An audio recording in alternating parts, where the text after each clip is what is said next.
লীগের দোসরদেরকে হাঁটানোর জন্য আমরা স্যাক্রিফাইস করলাম আমাদের নিজের পা, নিজেদের জীবন, নিজেদের চোখ।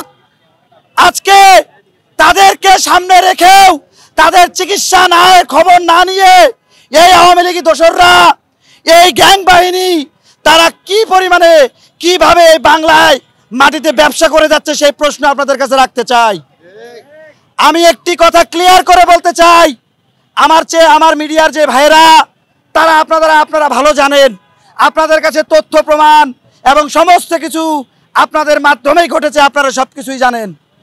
ছোট ছোট বাচ্চাদের হাতে থেকে শুরু করে অলিগলির যে সকল টোকাইরা রয়েছে, যে সকল শিশুদেরকে টোকাই বানানো হয়েছে, এই টোকাই কারা বানায়, এদের অস্ত্র সরবরাহ কে করে, তাদের সমস্ত প্রমাণ এভিডেন্স নিয়েই আমরা জুলাই বিপ্লবের আহতরা আজকে এখানে মাঠে নেমেছি।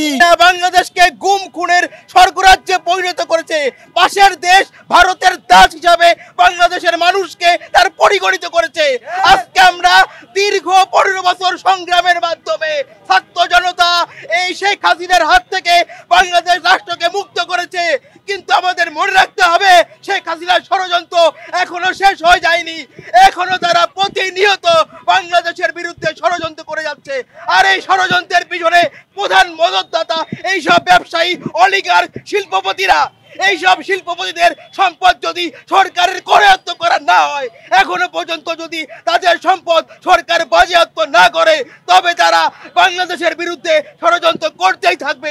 এখনো ছাত্রলীগ বারবার ঢাকায় আসে, যুবলীগ বারবার ঢাকায় আসে, ঢাকাটা কি তারা দখল করবে? তারা কোন সাহসে এই সাহস পায়? তারা চোখ নাই, নিদারুণ কষ্টে জীবনযাপন করছে।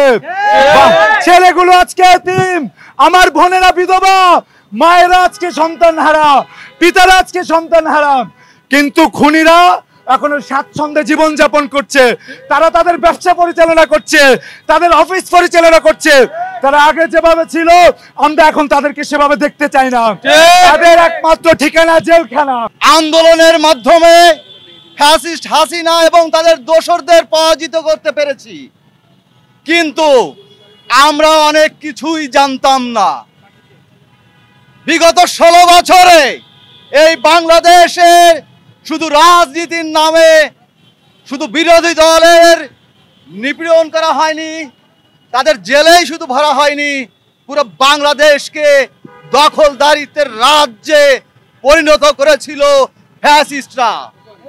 আমরা যেন দেখতে পাই সেখানে কেঁচো খুঁড়তে গিয়ে সাপ বেরিয়ে আসছে, তেমনই একটি সাপ হলো শেখ হাবিব, খোকন, ইঞ্জিনিয়ার মেহেদি।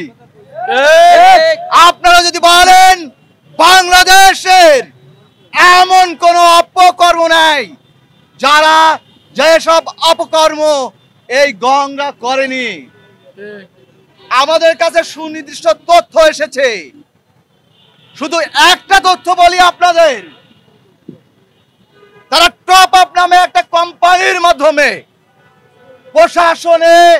প্রশাসনের যে সব ভেস্ট ইকুইপমেন্ট এই সাপ্লাই দিত, এবং এটা একমাত্র কোম্পানি। আমরা দেখেছি এই আন্দোলনের সময় পুলিশের পোশাক পরা পুলিশে মানুষকে হত্যা করেছে।